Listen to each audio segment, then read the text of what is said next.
Question number 14। ऋषि एक firm में साझेदार है। वह वर्ष के दौरान निम्नलिखित राशियां निकालता है। फरवरी 1 को 12,000, मई 1 को 24,000, जून 30 को 48,000, अक्टूबर 31 को 12,000, दिसंबर 31 को 4,000।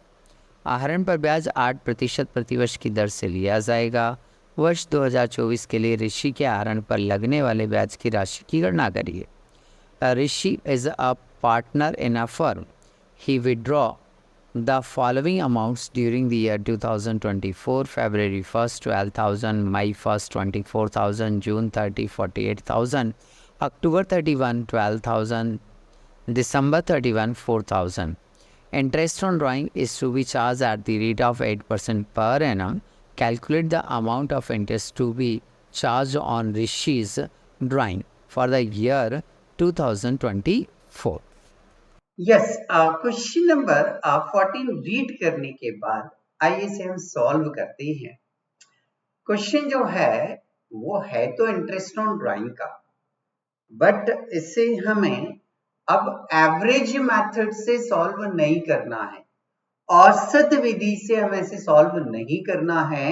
इसे अब हमें सॉल्व करना है प्रोडक्ट मेथड से। बोले सर आपने कैसे पहचान लिया कि इसको प्रोडक्ट मेथड से सॉल्व करेंगे? हमें भी तो समझ आना चाहिए ना कि इस सवाल को हमें प्रोडक्ट मेथड से सॉल्व करना है। हाँ भाई, ये क्वेश्चन तो भाई आपका बहुत अच्छा है। तो चलिए मैं आपको भी पहचान बताता हूं कि इस सवाल को प्रोडक्ट मेथड से सॉल्व करना है, ये पता कैसे चलता है ना? तो सबसे पहले तो मैंने क्या किया, यहां पर हेडिंग लिख लिया प्रोडक्ट मेथड। अब प्रोडक्ट मेथड से जब मुझे सवाल करना है हल, तो दो पहचान जरूरी है। दो में से कोई भी एक पहचान दिख जाए, दोनों दिख जाए बहुत अच्छी बात है। दोनों में से एक भी पहचान दिख गई, इसका मतलब फिर मैं प्रोडक्ट मेथड से उन ड्राइंग पर इंटरेस्ट निकालूंगा। अब आपको जिज्ञासा हो गई होगी कि वो दो पॉइंट कौन से हैं। तो चलिए, पहला पॉइंट आता है हमारा withdrawal amount is not equal. जो आपका विड्रॉल का अमाउंट है वो एक जैसा नहीं होना चाहिए, सिमिलर नहीं होना चाहिए। 2000 2000 2000 2000 2000 2000 2000 2000 ऐसा सिमिलर नहीं होना चाहिए, अलग अलग होना चाहिए। 2000, 1500, 700, है ना, 2500, ऐसे अलग अलग अमाउंट है, आपको प्रोडक्ट मेथड से सॉल्व करना है। ठीक, ये पहली कंडीशन। दूसरी कंडीशन है आपकी withdrawal gap is not equal. एक ड्राइंग से दूसरे ड्राइंग के बीच में जो गैप है ना, वो गैप हर ड्राइंग में एक जैसा नहीं होना चाहिए। हर ड्राइंग में एक जैसा नहीं होना चाहिए। किसी में 1 महीने का डिफरेंस, किसी में 2 महीने का डिफरेंस, किसी ड्राइंग के बीच में 4 महीने का डिफरेंस, ऐसा अलग अलग यदि गैप है ड्राइंग्स के बीच में, मतलब मुझे प्रोडक्ट मेथड से इंटरेस्ट का कैलकुलेशन करना होगा। ठीक, ओके। अब कंडीशन मैंने बता दी कि पहचानना कैसे है। अब मैं देखता हूं, मैं समझाने की कोशिश कर रहा हूं कि भाई इसका फॉर्मेट क्या होगा, इसमें इंटरेस्ट कैसे निकाला जाएगा। एवरेज मेथड का जो स्टेप था वो अलग था, प्रोडक्ट मेथड में अलग स्टेप में इंटरेस्ट का कैलकुलेशन किया जाता है। तो आइए, सबसे पहले हमें एक टेबल बनानी पड़ती है, उसके बाद एक फॉर्मूला लगता है। टेबल में आपको जो कॉलम बनाने हैं वो कितने कॉलम बनाने हैं, 1 2 3 और 4। इन चारों कॉलम को आप नाम क्या देंगे, आइए नाम भी देखते हैं। पहले कॉलम में आप डेट लिखेंगे, दूसरे कॉलम में आप ड्राइंग का अमाउंट लिखेंगे, दूसरे कॉलम में ड्राइंग का अमाउंट लिखेंगे। ये दो कॉलम के अमाउंट वो आपको देके रखेगा, इन दोनों कॉलम के अमाउंट आपको वो देके रखेगा। फिर हमें इसके मंथ काउंट करना पड़ेंगे 31 दिसंबर तक। कब तक काउंट करना पड़ेंगे, 31 दिसंबर तक। ठीक है, मैं बताऊंगा अभी।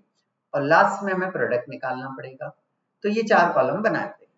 अच्छा, जल्दी से सवाल में देखो, पहले वाले ड्राइंग की डेट और अमाउंट क्या दी है? बोले सर हमने रीड करा हुआ है, उसने डेट तो दी है February 1 और अमाउंट दिया है सर 12,000। दूसरे ड्राइंग का डेट बोलो फटाफट।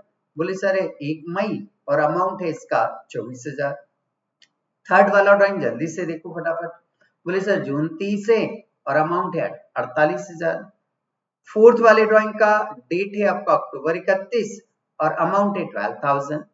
एंड फिफ्थ वाले ड्राइंग का आपका जो डेट है दिसंबर 31 और अमाउंट है आपका 4,000। ये सवाल में उसने इतना दिया हुआ है। ठीक, अब आपको क्या करना है, 1 फरवरी से, कहां से, 1 फरवरी से 31 दिसंबर, 1 फरवरी से 31 दिसंबर तक के मंथ आपको क्या करना है, काउंट करना है। तो 1 फरवरी से जल्दी बताओ 31 दिसंबर तक मंथ कितने होंगे? बोले सर 1 फरवरी से 31 दिसंबर तक मंथ यदि देखें तो जरा गिनो फटाफट। चलो यहाँ गिनते हैं अपन। 1 फरवरी मतलब फरवरी हो गया, फिर मार्च हो गया, अप्रैल हो गया, मई हो गया, जून हो गया, जुलाई हो गया, अगस्त हो गया, सितंबर हो गया, अक्टूबर हो गया और नवंबर हो गया और लास्ट में क्या हो गया, दिसंबर। काउंट करो कितने कितने मंथ हो गए, 1 2 3 4 5 6 7 8 9 10 और 11, तो टोटल 11 मंथ हुए। तो हम यहाँ पर आकर क्या करेंगे, 11 मंथ क्या करेंगे, लिख देंगे, ये 11 मंथ। समझ आया? फिर ऐसे ही सेम एज इट इज आपको किसके मंथ गिनना है? बोले सर ऐसे के ऐसे ही हम क्या करेंगे सर, यहाँ ये जो दे रखा ना 1 मई, 1 मई से 31 दिसंबर तक के मंथ गिनेंगे हम। चलो चालू हो जाओ, कहां से गिनना आपको, 1 मई से ना, तो चलो मैं यहां से लेकर यहां तक के मंथ गिन लेता हूं फिर से। तो कितना हुआ, 1 2 3 4 5 6 7 और 8, टोटल मंथ जो हो रहे हैं हमारे वो कितने मंथ हो रहे हैं? बोले सर टोटल मंथ आ रहे हैं यहाँ पर 8 मंथ हो रहे हैं। तो टोटल मंथ हमने यहाँ पर नोट करे कितने, 8। ठीक है, फिर क्या करना है? बोले सर ऐसे ही सेम ऐसे ही हमें क्या करना है सर, ये जो जून दिख रहा है ना, जून 30, जून खत्म हो गया है, अरे जून 30 मतलब जून खत्म हो गया, मुझे यहाँ से काउंट करना है और मैं यहाँ से लेकर 31 दिसंबर तक क्या करूंगा, काउंट करूंगा। तो मुझे कहाँ से काउंट करना है, जून खत्म हो गया, इसका मतलब मुझे कहाँ से गिनना है? बोले सर मुझे गिनना है जुलाई से। जुलाई से यदि मैं काउंट करूंगा तो जुलाई 1 महीना, अगस्त 2, सितंबर 3, अक्टूबर 4, नवंबर 5 और दिसंबर 6। तो टोटल मंथ यहाँ पर इसके मैंने काउंट करे तो इसके मंथ कितने हो रहे हैं? बोले सर इसके मंथ आ रहे हैं 6। ठीक है, ऐसे कैसे मुझे फिर वापस से काउंटिंग करनी है। अब कहां से कहां तक काउंट करनी है? बोले सर मैं यहां से 31, हाँ देखो फिर 31 अक्टूबर ही है, मतलब अक्टूबर का महीना तो पूरा खत्म हो चुका है, तो अक्टूबर नहीं गिनना है, अक्टूबर के अगले दिन से मतलब नवंबर से गिनना है। तो मुझे क्या करना पड़ेगा, यहाँ से लेकर दिसंबर तक गिनना है। तो नवंबर से गिनना मैं स्टार्ट करूंगा, ये नवंबर, नवंबर से यदि मैं गिनता हूं तो देखो तो कितने महीने हो रहे हैं, 1 और 2। तो यहाँ पर जो मंथ मैं लिखूंगा वो मंथ कितने लिख दूंगा बेटा, 2 लिख दूंगा। तो यहाँ मंथ लिखाएंगे आपके 2। ओके ओके, अब लास्ट बचा हमारा, लास्ट क्या है? बोले सर लास्ट जो है वो है सर ये 31 दिसंबर। तो 31 दिसंबर से यदि मैं काउंट करता हूं तो 31 दिसंबर तक कोई मंथ ही नहीं आएंगे, सेम डेट है बेटा। तो 31 दिसंबर से 31 दिसंबर 0 मंथ हो जाएंगे। ठीक, ये मंथ उम्मीद है अच्छी तरह से काउंट करना समझ में आ गए होंगे, है ना। चलो ये मंथ की काउंटिंग तो हमारी हो गई। अब हमें करना ये है कि प्रोडक्ट निकालना है। अब प्रोडक्ट कैसे निकालेंगे? तो प्रोडक्ट निकालने के लिए हमें कुछ नहीं करना है, इस 12,000 और ये जो 11 मंथ आ रहे हैं इन दोनों का क्या करना है, आपको मल्टीप्लाई करना है। इस 12,000 और 11 मंथ का क्या करना है, मल्टीप्लाई करना है। तो चलो स्टार्ट करते हैं। जरा देखो तो कॉपी में कितना आ रहा है, 12,000 इंटू 11, 12,000 इंटू 11 कितना आ रहा है, 1,32,000। 24,000 इंटू 8, 24,000 इंटू 8 कितना आएगा, 1,92,000। 48,000 इंटू 6 इसका मल्टीप्लाई करेंगे तो 2,88,000। 12,000 इंटू 2, 12,000 इंटू 2 24,000। 4,000 में जीरो से मल्टीप्लाई करेंगे तो जीरो ही आएगा। ठीक है, अब ये जो प्रोडक्ट वाली अमाउंट आई है मल्टीप्लाई करने के बाद आप इसकी टोटल लगा लीजिए। इसकी क्या लगा लीजिए, टोटल। इसकी जो टोटल लगाएंगे वो आ रही है 6,36,000। इसे आप नाम देंगे सम ऑफ प्रोडक्ट, बराबर। तो ये टेबल बनाया हमने। टेबल बनाने के बाद हम लगाएंगे फॉर्मूला। टेबल बनाने के बाद हम क्या अप्लाई करेंगे, फॉर्मूला। फॉर्मूला क्या है, हाँ फॉर्मूला अलग है इसका। तो फॉर्मूला है हमारा sum of product divided by 12, sum of product divided by 12 into, into के बाद में यहां आ जाएगा rate of interest divided by 100, sum of product divided by 12 into rate divided by 100 is equal आ जाएगा आपका interest. Okay okay, value put करते हैं हम।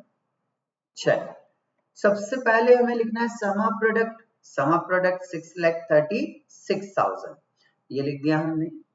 फिर मुझे डिवाइड में क्या लिखना है, 12, ये 12 लिखा मैंने। फिर मल्टीप्लाई लगाना है मुझे, ठीक है लगा दिया।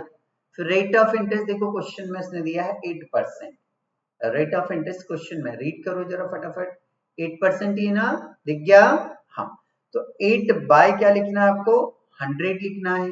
ठीक है, अब इसको हम क्या करेंगे, सॉल्व करेंगे। तो चलिए इसको हम सॉल्व करते हैं, कैंसिल करते हैं। किससे क्या कट रहा है देख लेते हैं हम। बोले सर देखो ये 2 जीरो से, तो सर ये 2 जीरो हमने क्या कर दी, कैंसिल। फिर सर इसको 4 से काट दो, 4 दूनी 8। इसको सर 4 से काटेंगे तो 4 तिया 12, 3 एकम 3, 3 से ये कट जाएगा, 3 दूना 6, 3 एकम 3, 3 दूना 6 और 0 का 0। अब 2120 में हमें कितने से मल्टीप्लाई करना है, 2 से। तो 2120 में हमें मल्टीप्लाई करना है 2 से। तो 2 से मल्टीप्लाई करेंगे, ये कुछ आ जाएगा 0, 4, 2 और 4। तो हमारा जो आंसर आएगा वो आंसर कितना आ रहा है, सॉल्व करने पर, सॉल्व करने पर जो आंसर आ रहा है वो आ रहा है आपका, ये कैलकुलेट करने पर आया 4240। बोले सर ये क्या कर दिया आपने, कुछ नहीं करा मैंने, इसको कैंसिल किया। कैंसिल कैसे किया, फिर से, अच्छा फिर से बता दूं, ठीक है फिर से देख लो। मैंने क्या किया, एक बार फिर से समझ लो। अच्छा ठीक है, ये लो एक बार और समझाता हूँ। मैंने क्या किया, सबसे पहले तो इन 2 जीरो से इन 2 जीरो को कैंसिल कर दिया। जब मैंने ये कैंसिल किया तो मेरे पास बचा क्या, बोले सर 6360 और यहाँ 8 बचा, डिवाइड में क्या बचा, केवल 12, क्योंकि 100 तो कट गया। हाँ हाँ ठीक है, अब मैंने क्या किया, इस 12 से इस वैल्यू को क्या कर दिया, कट कर दिया। तो कैसे कट किया, 12 पंजे 60 है ना, 3 बचा, 12 36, 0 का 0। तो ये आ गया मेरा 530। 530 में फिर मैंने 8 से क्या कर दिया, मल्टीप्लाई कर दिया, तो ये आ गया 4240। कट तो हम कैसे भी कर सकते हैं, है ना, आंसर हमारा वही का वही आएगा। तो यहाँ आकर आपका ये क्वेश्चन कंप्लीट हो जाता है।